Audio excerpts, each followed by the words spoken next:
So hello students, जय श्री श्याम। तो ये है lecture number 7, chapter number 2, forms of business organisations, business studies, class 11th। तो लास्ट वीडियो तक हमने क्या कवर किया था? हमने कवर किया था पार्टनरशिप के टाइप्स और पार्टनरशिप डीड डिस्कस की थी और पार्टनरशिप डीड के कंटेंट्स डिस्कस किए थे। तो अब आज हम चलेंगे एक और नए टॉपिक की तरफ, जो है रजिस्ट्रेशन ऑफ पार्टनरशिप। तो आप समझेंगे कि हमने पढ़ा था कि पार्टनरशिप का रजिस्ट्रेशन कराना होता है, लेकिन ये ज़रूरी नहीं होता। अगर चाहें तो करा सकते हैं सेफ्टी के लिए, लेकिन कंपलसरी नहीं होता रजिस्ट्रेशन।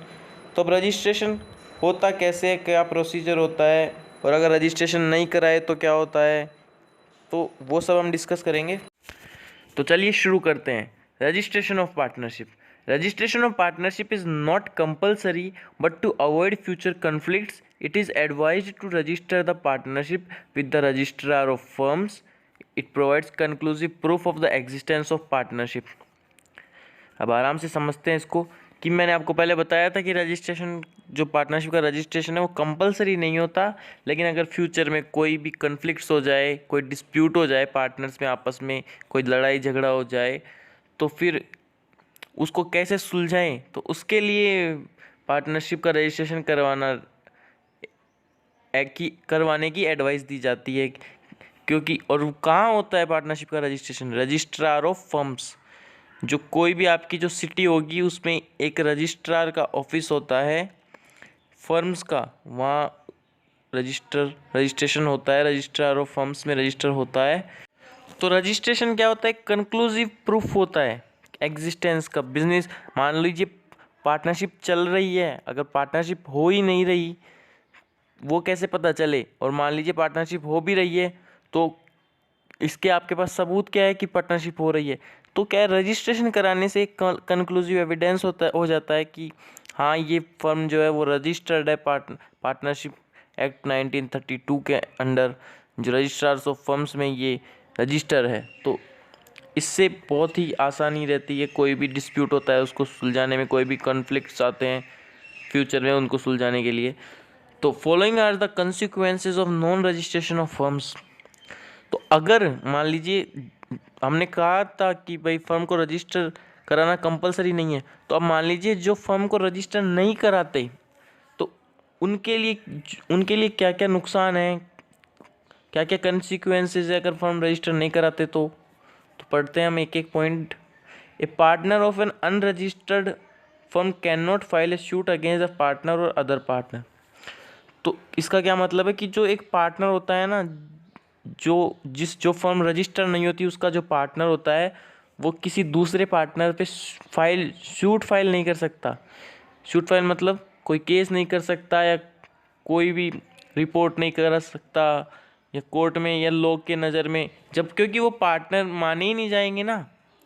अगर वो लोग की नज़र में पार्टनर माने ही नहीं जाएंगे, क्योंकि जब वो उनका फर्म ही रजिस्टर नहीं है, तो इसलिए वो एक दूसरे के खिलाफ सूट फाइल नहीं कर सकते। अगर कोई भी आपस में उनमें कन्फ्लिक्ट हो जाए, डिस्प्यूट हो जाए, फ्रॉड हो जाए, तो second, the firm can not file A suit against the third party आएगा यहाँ पे, पार्टी नहीं आएगा। और जो फर्म है वो किसी थर्ड पार्टी के अगेंस्ट सूट फाइल नहीं कर सकती। अब जैसे मान लीजिए अगर आपकी फ़र्म है, आपकी फ़र्म ने बाहर किसी को पैसे उधार दिए हैं, किसी भी बाहर थर्ड पार्टी को, जो फर्म के अंदर नहीं है, फर्म के पार्टनर नहीं हो, किसी थर्ड पार्टी, किसी बाहर के व्यक्ति को पैसे उधार दिए हैं। तो अब मान लीजिए वो आदमी पैसे नहीं लौटा रहा, तो अब फर्म उस थर्ड पार्टी के खिलाफ कोई सूट फाइल नहीं कर सकती, ना उसके खिलाफ कोई केस कर सकती, ना लॉ के पास जा सकती, ना कोर्ट में जा सकती, क्योंकि वो फर्म रजिस्टर्ड ही नहीं है। तो रजिस्टर्ड नहीं होने के ये कितने डिसएडवांटेज आप समझें, कि ना पार्टनर के अगर आपस में फ्रॉड हो गया तो ना उसका कोई केस हो सकता, ना अगर फर्म के बाहर के किसी व्यक्ति के साथ कोई भी डिस्प्यूट हो गया तो ना उसका कोई भी सूट फाइल नहीं हो सकता। अब थर्ड क्या है? The firm can not file A case against the partners. अब ना जो फर्म होती है वो किसी पार्टनर के खिलाफ सूट फाइल नहीं कर सकती। तो ये 3 डिसएडवांटेज है। और एक और बता दूँ आपको, लेकिन थर्ड पार्टी फर्म के खिलाफ सूट फाइल कर सकती है। मान लीजिए अगर किसी थर्ड पार्टी ने फर्म को पैसे उधार दिए थे और अब फर्म उसे लौटा नहीं रही, तो थर्ड पार्टी फर्म के खिलाफ सूट फाइल कर सकती है। तो ये थे कुछ कंसिक्वेंसेस जो फर्म का रजिस्ट्रेशन नहीं होता उसके। चलते हैं नेक्स्ट टॉपिक की तरफ। तो चलो बढ़ते हैं एक और नए टॉपिक की तरफ, जो है procedure of A firm getting registered. तो अब तक हमने क्या पढ़ा था?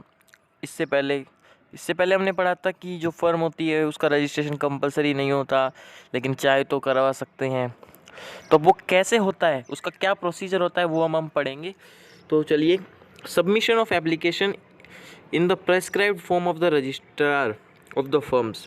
मतलब जिस प्रेस्क्राइब फॉर्म में रजिस्ट्रेशन करना ज़रूरी होता है, उस प्रेस्क्राइब फॉर्म में रजिस्ट्रेशन करवाना रहता है कि जैसे जिस मैनर में रजिस्ट्रेशन दिया जाता है उस तरीके से रजिस्ट्रेशन करवाना पड़ता है। मान लीजिए जो कि उसमें वो कि सारे पार्टनर्स के साइन होंगे, तो जो जो बताया जाता है, जो जो उसमें जो प्रोसीजर दिया गया है, उस प्रोसीजर से रजिस्ट्रेशन का फॉर्म फिल होता है और उसको सबमिट किया जाता है। कहाँ? रजिस्ट्रार ऑफ फर्म्स में।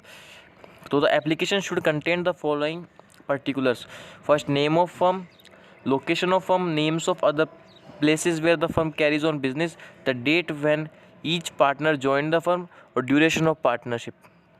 ये 5 चीज़ें हैं जो उस एप्लीकेशन के अंदर होनी चाहिए। तो वो 5 चीज़ें क्या क्या हैं? नेम ऑफ फर्म, फर्म का नाम क्या होगा। लोकेशन ऑफ फर्म, फर्म की जगह क्या होगी, मतलब कौन सी जगह फर्म का ऑफिस होगा, कहाँ बिजनेस होगा, वो सब। थर्ड है name of other places where the firm carries on business, मतलब वो सारी जगह जहाँ पर वो फर्म बिजनेस करती है।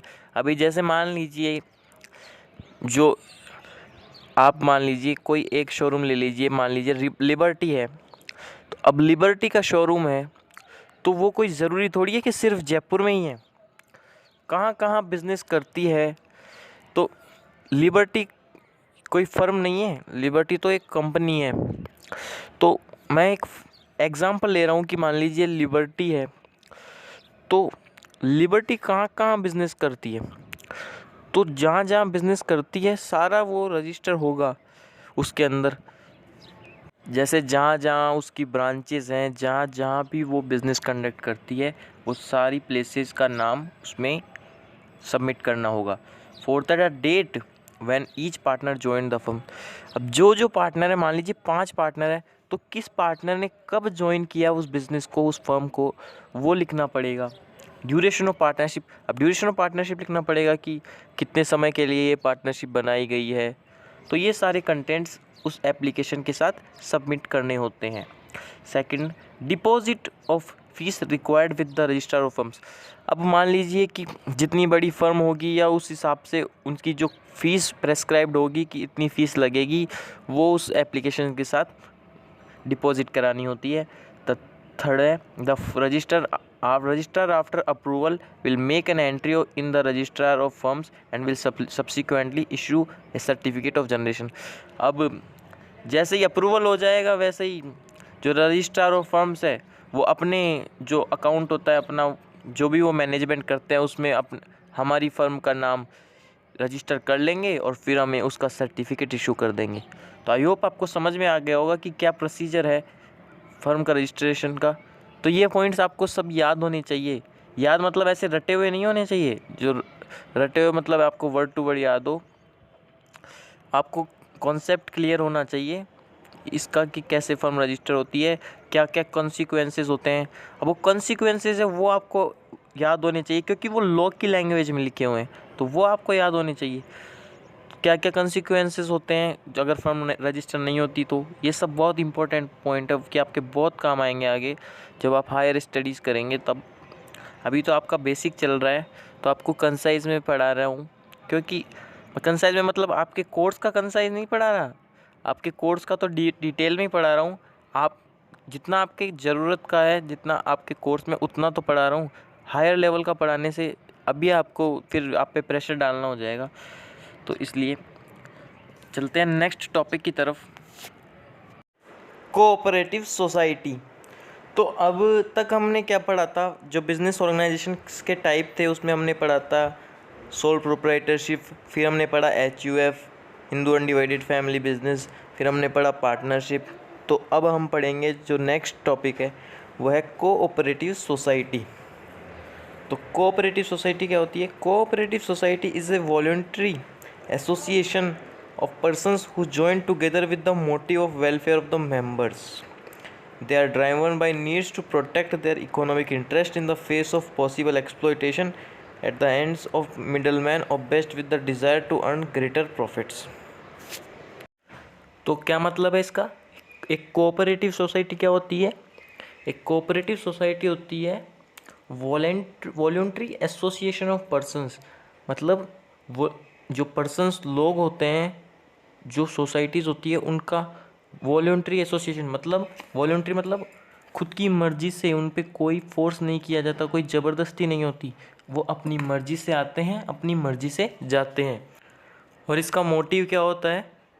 जो मेंबर्स होते हैं उस सोसाइटी के, उसका वेलफेयर, उनका वेलफेयर करना उनका मेन मोटिव होता है। They are driven by needs to protect their economic interest in face of possible exploitation at the hands of middle man obvious with the desire to earn greater profit. इसका क्या मतलब होता है? इसका मतलब ये है कि उनका वेलफेयर कैसे होता है। अब जैसे समझिए, अगर आप उस कोऑपरेटिव सोसाइटी के मेंबर बन चुके हैं तो अब आपका वेलफेयर कैसे होगा?